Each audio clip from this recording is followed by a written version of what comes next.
ರಕ್ಷಣಾರ್ಥಿಗಳ ಎಲ್ಲ ಮಾನ್ಯ ಸದಸ್ಯರುಗಳೇ, ಅವರ ಕುಟುಂಬ ವರ್ಗದವರ ಎಲ್ಲ ಸದಸ್ಯರೇ, ಇತರ ಎಲ್ಲ ಬಂಧು ಭಗಿನಿಯರೇ, ಮಾಧ್ಯಮದ ಸ್ನೇಹಿತರೆ, ಇವತ್ತು ನಿರ್ಗಮನ ಪಥಸಂಚಲನ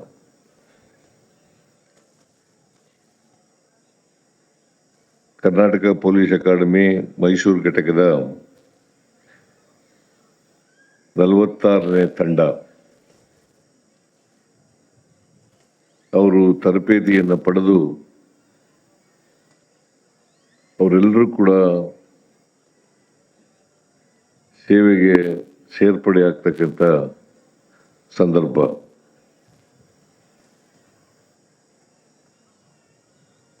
ಪೊಲೀಸ್ ಅಂತಂದ್ರೆ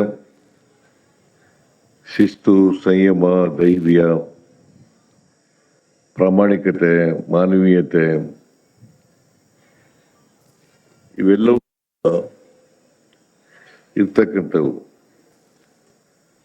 ನಮ್ಮ ಸಮಾಜದಲ್ಲಿ ಹೇಳಿ ಕೇಳಿ ಜಾತಿ ವ್ಯವಸ್ಥೆ ಇದೆ, ಬಡತನ ಇದೆ,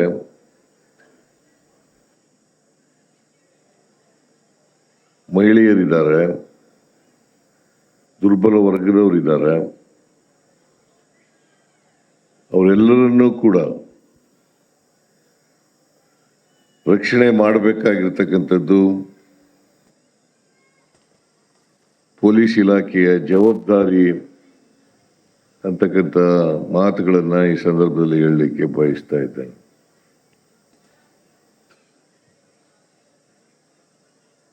ಅದಕ್ಕೆ ಮಹಾತ್ಮ ಗಾಂಧೀಜಿಯವರು ಒಂದು ಮಾತನ್ನು ಬಹಳ ಸ್ಪಷ್ಟವಾಗಿ ಹೇಳಿದ್ದಾರೆ. ನಮ್ಮ ದೇಶಕ್ಕೆ ಸ್ವಾತಂತ್ರ್ಯ ಬಂದದ್ದು ಸಾರ್ಥಕ ಆಗ್ಬೇಕಾದ್ರೆ 12 ಗಂಟೆ ರಾತ್ರಿನಲ್ಲಿ ಮಹಿಳೆಯರು ನಿರ್ಭಯವಾಗಿ ತಿರುಗಾಡ್ತಕ್ಕಂಥ ಸಾಮಾಜಿಕ ಪರಿಸ್ಥಿತಿ ನಿರ್ಮಾಣ ಆದಾಗ ಮಾತ್ರ ಸ್ವಾತಂತ್ರ್ಯ ಬಂದದಕ್ಕೆ ಸಾರ್ಥಕ ಆಗ್ತದೆ ಅಂತಕ್ಕಂಥ ಮಾತುಗಳನ್ನ ಹೇಳಿದ್ದಾರೆ. ನಮ್ಮಲ್ಲಿ ಅನೇಕ ಧರ್ಮಗಳಿದ್ದಾವೆ, ಅನೇಕ ಜಾತಿಗಳಿದ್ದಾವೆ, ಅನೇಕ ಭಾಷೆಗಳಿದ್ದಾವೆ, ಅನೇಕ ಸಂಸ್ಕೃತಿಗಳಿದ್ದಾವೆ. ಅದಕ್ಕೋಸ್ಕರನೇ ಬಾಬಾ ಸಾಹೇಬ್ ಅಂಬೇಡ್ಕರ್ ಅವರು ಸಂವಿಧಾನ ರಚನಾ ಸಭೆಯಲ್ಲಿ ಒಂದು ಮಾತನ್ನ ಹೇಳಿದ್ದಾರೆ.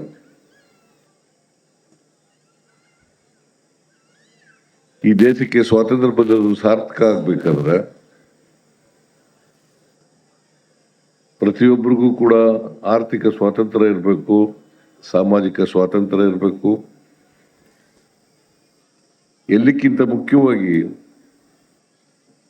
ನಿರ್ಭಯವಾಗಿ ಬದುಕ್ತಕ್ಕಂಥ ವಾತಾವರಣ ಇರಬೇಕು ಅಂತಕ್ಕಂಥ ಮಾತುಗಳನ್ನ ಹೇಳಿದ್ದಾರೆ. ಅದರಿಂದ ಪೊಲೀಸ್ನವರು ಎಷ್ಟೇ ಕಷ್ಟ ಆದರೂ ಕೂಡ ನ್ಯಾಯ ವಿತರಣೆಯಲ್ಲಿ ನ್ಯಾಯವನ್ನ ಎತ್ತಿಡಿತಕ್ಕಂಥ ಕೆಲಸವನ್ನ ಮಾಡಬೇಕು. ಯಾವುದೇ ಕಾರಣಕ್ಕೆ ನ್ಯಾಯ ವಿತರಣೆ ಮಾಡ್ತಕ್ಕಂಥ ಕೆಲಸದಲ್ಲಿ ಪೊಲೀಸ್ನವರು ಯಾರ ಜೊತೆನಲ್ಲೂ ಕೂಡ ರಾಜಿ ಆಗಬಾರದು ಅಂತಕ್ಕಂಥ ಮಾತುಗಳನ್ನ ಈ ಸಂದರ್ಭದಲ್ಲಿ ಹೇಳಲಿಕ್ಕೆ ಬಯಸ್ತಾ ಇದ್ದೀನಿ. ಯಾವ ಕಾರಣಕ್ಕೂ ರಾಜಿ ಆಗಬಾರದು.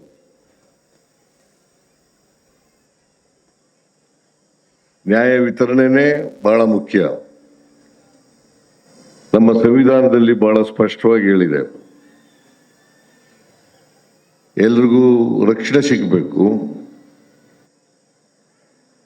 ಎಲ್ರಿಗೂ ಸಮಾನ ಅವಕಾಶಗಳು ಸಿಗಬೇಕು, ಜೊತೆಗೆ ನ್ಯಾಯ ವಿತರಣೆಯಲ್ಲಿ ಯಾವುದೇ ತರಹದ ಸಾಮಾಜಿಕ ವ್ಯವಸ್ಥೆಯಲ್ಲಿ ಏನು ನಾವು ಕಾಣ್ತಾ ಇದ್ದೀವಿ ಆ ವೈರುಧ್ಯತೆಗಳನ್ನು ಪರಿಗಣಿಸ್ತೇನೆ. ಎಲ್ರಿಗೂ ಸಮಾನವಾಗಿ ನೋಡ್ಕೊಳ್ತಕ್ಕಂಥದ್ದು ಅತ್ಯಂತ ಅವಶ್ಯ ಅಂತಕ್ಕಂಥದ್ದನ್ನ ತಮಗೆಲ್ಲ ಕೂಡ ಗೊತ್ತಿದೆ. ನೀವೆಲ್ಲ ಪದವೀಧರರು. ನಾನು ಡಾಕ್ಟರ್ ಪರಮೇಶ್ವರ್ ಅವರು ತೋರಿಸ್ತಾ ಇದ್ರು, ಸುಮಾರು 127 ಜನ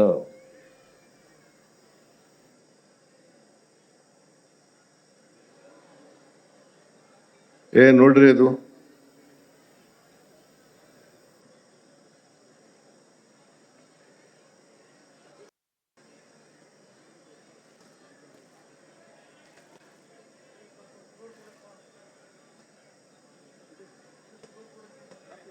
ನೀರ್ ಕುಡಿಸ್ರಿ, ನೀರ್ ಕುಡಿಸ್ರಿ.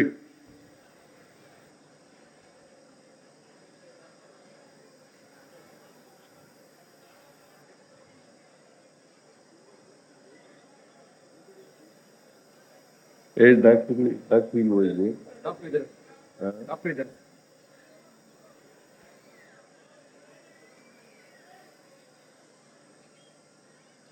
ಬಿಸಿಲಿಗೆ ಇರ್ಬೇಕು ಅನ್ನೋ ಅನ್ಸುತ್ತೆ.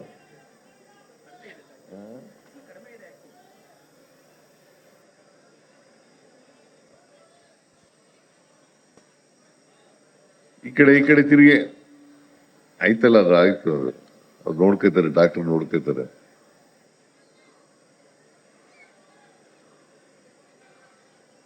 ಸಮಾಜದಲ್ಲಿ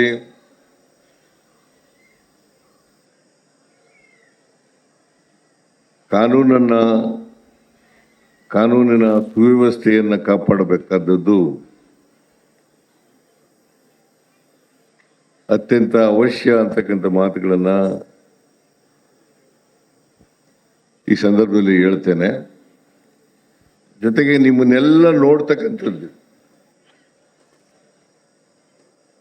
ಸರ್ಕಾರದ ಪ್ರತಿನಿಧಿಗಳಾಗಿ ನೋಡ್ತಾರೆ ಹೊರತು ಬೇರೆ ದೃಷ್ಟಿಯಿಂದ ಅಲ್ಲ. ಆದ್ರಿಂದ ನೀವೆಲ್ಲರೂ ಕೂಡ ಸರ್ಕಾರದ ಪ್ರತಿನಿಧಿಗಳು,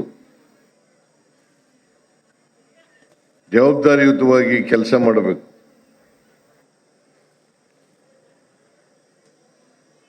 ಟ್ರೈನಿಂಗ್ ಪೆರೇಡ್ನಲ್ಲಿ ಏನೇನು ತರಬೇತಿನಲ್ಲಿ ಹೇಳ್ಕೊಟ್ಟಿದ್ದಾರೆ ಅವೆಲ್ಲನೂ ಕೂಡ ಜ್ಞಾಪಕ ಇಟ್ಕೊಂಡು ಇಡೀ ನಿಮ್ಮ ಜೀವನದಲ್ಲಿ ಅದನ್ನ ಪಾಲನೆ ಮಾಡ್ತಕ್ಕಂಥ ಕೆಲಸವನ್ನ ಮಾಡಬೇಕು. ಮತ್ತೆ ಆಗಿಂದಾಗೆ ತರಬೇತಿಗಳು ನಡೀತಾ ಇರಬೇಕು. ತರಬೇತಿಗಳು ಬಹಳ ಮುಖ್ಯವಾದಂತ ನಿಮ್ಮ ಜೀವನದ ಅಂಗ ಅಂತಕ್ಕಂಥದನ್ನ ನೀವೆಲ್ಲರೂ ಕೂಡ ಅರ್ಥ ಮಾಡ್ಕೋಬೇಕಾಗ್ತದೆ. ಇವತ್ತು 327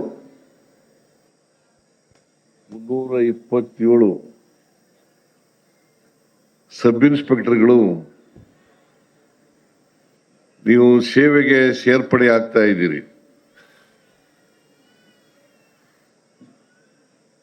ನಾವು ಖಾಲಿ ಇದ್ದಂತ ಸುಮಾರು 3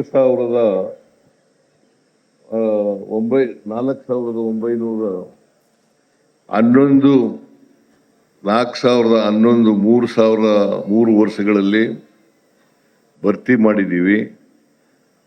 ನಾನು ಈ ವರ್ಷದ ಬಜೆಟ್ನಲ್ಲೂ ಕೂಡ ಘೋಷಣೆ ಮಾಡಿದ್ದೆ, ಸುಮಾರು ಖಾಲಿ ಇರ್ತಕ್ಕಂಥ 8,000 ಹುದ್ದೆಗಳನ್ನು ಭರ್ತಿ ಮಾಡ್ತೇವೆ ಅಂತೇಳಿ ನಾನು ಘೋಷಣೆಯನ್ನು ಬಜೆಟ್ನಲ್ಲಿ ಮಾಡಿದ್ದೇನೆ. ಅದನ್ನು ಮಾಡ್ತೀವಿ ಅಂತಕ್ಕಂಥ ಮಾತುಗಳನ್ನು ಈ ಸಂದರ್ಭದಲ್ಲಿ ಹೇಳಲಿಕ್ಕೆ ಬಯಸ್ತಾ ಇದ್ದೇನೆ. ಸರ್ಕಾರ ಯಾವತ್ತೂ ಕೂಡ ನಿಮ್ಮ ಜೊತೆಲಿ ಇರ್ತದೆ. ಅನೇಕ ಅಭಿವೃದ್ಧಿ ಕೆಲಸಗಳನ್ನು ನಾವು ಮಾಡಿದ್ದೀವಿ.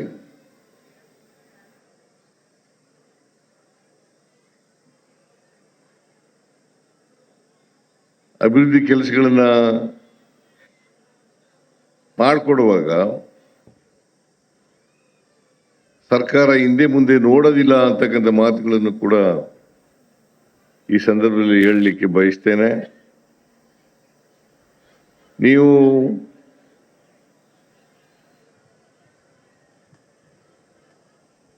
ಕೆಲಸದಲ್ಲಿರುವಾಗ ನಿಮ್ಮ ಮನೆಯ ಸದಸ್ಯರುಗಳ ಬಗ್ಗೆ ಅವ್ರ ಬಗ್ಗೆ ಯೋಚನೆ ಮಾಡಬೇಕಾದಂಥ ಅಗತ್ಯ ಇಲ್ಲ ಅಂತಕ್ಕಂಥ ಮಾತುಗಳನ್ನು ಈ ಸಂದರ್ಭದಲ್ಲಿ ಹೇಳಲಿಕ್ಕೆ ಬಯಸ್ತಾ ಇದ್ದೇನೆ. ಅದರಿಂದ ನೀವು ಸತ್ಯದಿಂದ ನಿಷ್ಠೆಯಿಂದ ಸೇವೆ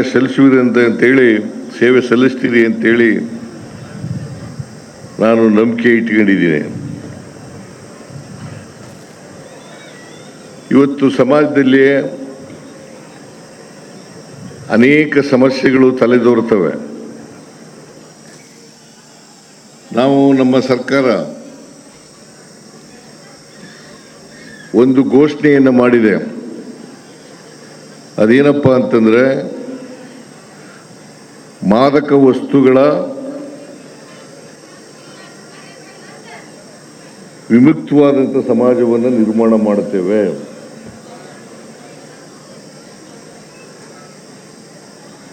ಯಾವುದೇ ಕಾರಣಕ್ಕೆ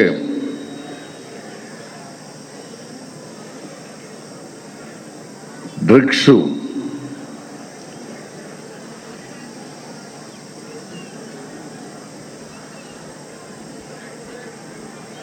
ಮುಕ್ತವಾದಂಥ ಸಮಾಜ ನಿರ್ಮಾಣ ಮಾಡ್ತೀವಿ ಅಂತ ನಾವು ಘೋಷಣೆ ಮಾಡಿರೋದ್ರಿಂದ ಆ ದಿಕ್ಕಿನಲ್ಲಿ ಪ್ರಾಮಾಣಿಕವಾಗಿ ಕೆಲಸ ಮಾಡಬೇಕು. ಸಬ್ ಇನ್ಸ್ಪೆಕ್ಟರ್ಗಳು ಮತ್ತು ಇನ್ಸ್ಪೆಕ್ಟರ್ಗಳು ಅವರವರ ಠಾಣಾ ವ್ಯಾಪ್ತಿನಲ್ಲಿ ಯಾರು ಡ್ರಗ್ಸ್ ಅನ್ನು ತಯಾರು ಮಾಡ್ತಾರೆ, ಯಾರು ಮಾರಾಟ ಮಾಡ್ತಾರೆ, ಎಲ್ಲಿ ಮಾರಾಟ ಮಾಡ್ತಾರೆ, ಯಾರಿಗೆ ಕೊಡ್ತಾರೆ ಅಂತಕ್ಕಂಥದ್ದು ನಿಮಗೆ ಗೊತ್ತಿದೆ ಅಂತೇಳಿ ನನ್ನ ಅನುಭವ. ಆದ್ದರಿಂದ ಯಾವ ಕಾರಣಕ್ಕೂ ಕೂಡ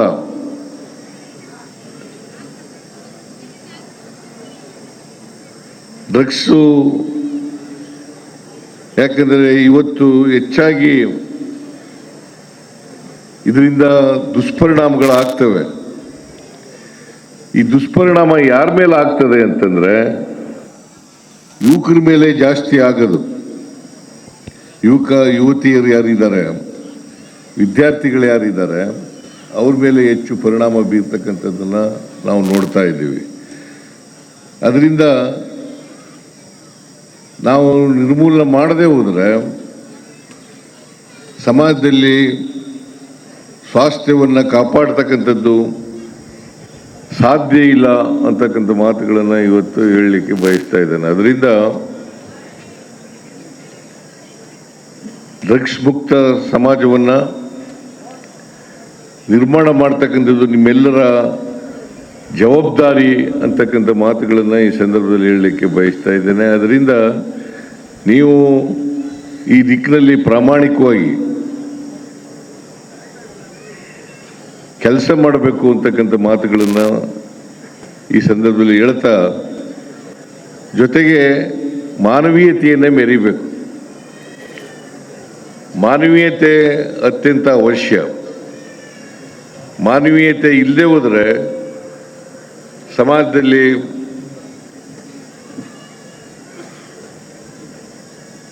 ಮಾನವೀಯ ವ್ಯವಸ್ಥೆಯನ್ನು ನಿರ್ಮಾಣ ಮಾಡ್ತಕ್ಕಂಥದ್ದು ಅತ್ಯಂತ ಅವಶ್ಯ ಅಂತಕ್ಕಂಥ ಮಾತುಗಳನ್ನು ಈ ಸಂದರ್ಭದಲ್ಲಿ ಹೇಳಲಿಕ್ಕೆ ಬಯಸ್ತಾ ಇದ್ದೇನೆ. ಜೊತೆಗೆ ಪೊಲೀಸ್ನವರು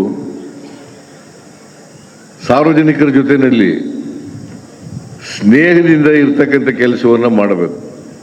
ಹಾಗಂತೇಳಿ ಅಪರಾಧಿಗಳಿಗೆ ನೀವು ಕರುಣೆ ತೋರಿಸ್ಬೇಕಾದಂಥ ಅಗತ್ಯ ಇಲ್ಲ.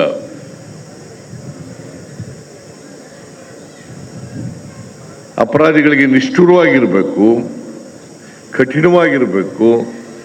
ಆದರೆ ನಿರಪರಾಧಿಗಳಿಗೆ ನೀವೆಲ್ಲರೂ ಕೂಡ ಕರುಣೆಯಿಂದ ಇರ್ತಕ್ಕಂಥ ಕೆಲಸವನ್ನು ಮಾಡಬೇಕು, ಮಾನವೀಯತೆಯಿಂದ ಇರ್ತಕ್ಕಂಥ ಕೆಲಸವನ್ನು ಮಾಡಬೇಕು. ಆಮೇಲೆ ಈಗ ಹೊಸ ಹೊಸ ಕ್ರೈಮ್ ಅಪರಾಧಗಳೆಲ್ಲ ಪ್ರಾರಂಭ ಆಗಿದ್ದಾವೆ ಸಮಾಜದಲ್ಲಿ. ಸೈಬರ್ ಕ್ರೈಮ್ ಅವಾಗೆಲ್ಲ ಬಹುಶಃ ನಿಮ್ಮ ತರಬೇತಿನಲ್ಲಿ ಅವಕ್ಕೆಲ್ಲ ಉತ್ತರಗಳನ್ನು ಕೊಡ್ತಕ್ಕಂಥ ಕೆಲಸವನ್ನು ಮಾಡಿದ್ದಾರೆ. ತರಬೇತಿನೂ ಕೂಡ ಆಗಿದೆ ಅಂತಕ್ಕಂಥದ್ದನ್ನು ನಾನು ಭಾವಿಸ್ಕೊಂಡಿದ್ದೇನೆ. ಅದರಿಂದ ಈ ಸೈಬರ್ ಕ್ರೈಮ್ಗಳನ್ನು ತಡೆಗಟ್ಟತಕ್ಕಂಥ ಪ್ರಯತ್ನವನ್ನು ಮಾಡಬೇಕು. ಯಾವುದೇ ಕಾರಣಕ್ಕೆ ಅದಕ್ಕೆ ಮಹಾತ್ಮ ಬಾಬಾ ಸಾಹೇಬ್ ಅಂಬೇಡ್ಕರ್ ಅವರು ಹೇಳ್ತಾ ಇದ್ರು, ಸಮಾಜದಲ್ಲಿ ತಾರತಮ್ಯ ಇದೆ, ಬಡತನ ಇದೆ, ನಿರುದ್ಯೋಗ ಇದೆ, ಮಹಿಳೆಯರು ದುರ್ಬಲ ವರ್ಗದ ಜನ ಇದ್ದಾರೆ. ಅದರಿಂದ ಇವರೆಲ್ಲರನ್ನೂ ಕೂಡ ಸರಿದೂಗಿಸ್ಕೊಂಡು ಹೋಗ್ತಕ್ಕಂಥ ಕೆಲಸವನ್ನು ಮಾಡಬೇಕು. ಜೊತೆಗೆ ಶ್ರೀಮಂತರಿದ್ದಾರೆ, ಅದಕ್ಕೆ ಬಾಬಾ ಸಾಹೇಬ್ ಅಂಬೇಡ್ಕರ್ ಅವರು ಹೇಳ್ತಾ ಇದ್ರು, ಬಲಾಢ್ಯರ ಕೈನಲ್ಲಿ ಯಾವತ್ತೂ ಕೂಡ ಅಧಿಕಾರ ಇರಬಾರದು ಅಂತಕ್ಕಂಥ ಮಾತುಗಳನ್ನು ಹೇಳ್ತಾ ಇದ್ರು. ಬಲಾಢ್ಯರ ಕೈನಲ್ಲಿ ಯಾವತ್ತೂ ಅಧಿಕಾರ ಇರಬಾರದು. ಬಲಾಢ್ಯರ ಕೈನಲ್ಲಿ ಅಧಿಕಾರ ಇದ್ದರೆ ನಾವು ಸಮಾನತೆಯ ಸಮಾಜವನ್ನು ನಿರ್ಮಾಣ ಮಾಡಲಿಕ್ಕೆ ಸಾಧ್ಯ ಇಲ್ಲ ಅಂತಕ್ಕಂಥ ಮಾತುಗಳನ್ನು ಭಾಳ ಸ್ಪಷ್ಟವಾಗಿ ಹೇಳಿದ್ದಾರೆ. ಇದನ್ನೆಲ್ಲ ಜ್ಞಾಪಕ ಇಟ್ಕೋಬೇಕು. ನೀವೆಲ್ಲರೂ ಕೂಡ ತಿಳ್ಕೊಂಡಿದ್ದೀರಿ ಅಂತಕ್ಕಂಥದ್ದು ನನ್ನ ಭಾವನೆ. ಅದರಿಂದ ಶ್ರೀಮಂತರು ದುರುಪಯೋಗ ಮಾಡ್ಕೊಳ್ತಕ್ಕಂಥ ಕೆಲಸವನ್ನು ಮಾಡ್ತಾರೆ. ಯಾಕೆ? ಹಣಬಲದಿಂದ ದುರುಪಯೋಗ ಮಾಡ್ಕೊಳ್ತ ಕೆಲಸವನ್ನು ಮಾಡ್ತಾರೆ. ಅದರಿಂದ ನೀವೆಲ್ಲರೂ ಕೂಡ ಶ್ರೀಮಂತರ ಆಸೆಯ ಆಮಿಷಗಳಿಗೆ ಒಳಗಾಗಬಾರದು ಅಂತಕ್ಕಂಥ ಮಾತುಗಳನ್ನು ಕೂಡ ಈ ಸಂದರ್ಭದಲ್ಲಿ ನಿಮಗೆ ತಿಳಿಸಲಿಕ್ಕೆ ಬಯಸ್ತಾ ಇದ್ದೇನೆ. ನೀವೆಲ್ಲರೂ ಕೂಡ ಸಮಾಜದಲ್ಲಿ ಸ್ವಾಸ್ಥ್ಯವನ್ನು ಕಾಪಾಡ್ತಕ್ಕಂಥದ್ದು, ಕಾನೂನು ರಕ್ಷಣೆ ಮಾಡ್ತಕ್ಕಂಥದ್ದು, ಮಾನವೀಯತೆಯಿಂದ ವರ್ತಿಸ್ತಕ್ಕಂಥದ್ದು, ಧೈರ್ಯದಿಂದ ಕೆಲಸ ಮಾಡ್ತಕ್ಕಂಥದ್ದು ಭಾಳ ಮುಖ್ಯ. ಇದು ಧೈರ್ಯ ಇರಬೇಕಾಗ್ತದೆ. ಪೊಲೀಸ್ ಅಧಿಕಾರಿಗಳಿಗೆ, ಸಿಬ್ಬಂದಿ ವರ್ಗದವರಿಗೆ ಧೈರ್ಯ ಇರಬೇಕು. ಈ ಧೈರ್ಯವನ್ನು ಪ್ರದರ್ಶನ ಮಾಡ್ತಕ್ಕಂಥ ಕೆಲಸವನ್ನು ಮಾಡ್ತೀರಿ ಅಂತಕ್ಕಂಥ ಮಾತುಗಳನ್ನು ಹೇಳಲಿಕ್ಕೆ ಬಯಸ್ತೇನೆ. ಅದರಿಂದ ಇವತ್ತು ನಾನು ಹೆಚ್ಚು ಮಾತನಾಡಲಿಕ್ಕೆ ಹೋಗಲ್ಲ. ಇವತ್ತು ಕವಾಯತ್ ಇದೆಯಲ್ಲ, ಭಾಳ ಸುಂದರವಾಗಿತ್ತು, ಆಕರ್ಷಣೀಯವಾಗಿತ್ತು. ಆಕರ್ಷಣೀಯವಾದಂಥ ಕವಾಯತನ್ನು ಮಾಡಿದ್ದೀರಿ. ನಿಮ್ಮೆಲ್ಲರಿಗೂ ಕೂಡ ಶುಭವಾಗಲಿ. ನಿಮ್ಮ ಕೆಲಸದಲ್ಲಿ ನೀವೆಲ್ಲರೂ ಕೂಡ ಯಶಸ್ಸನ್ನು ಗಳಿಸಿ ಅಂತಕ್ಕಂಥ ಮಾತುಗಳನ್ನು ಈ ಸಂದರ್ಭದಲ್ಲಿ ಹೇಳಿ ನನ್ನ ಮಾತುಗಳನ್ನು ಮುಗಿಸ್ತೇನೆ.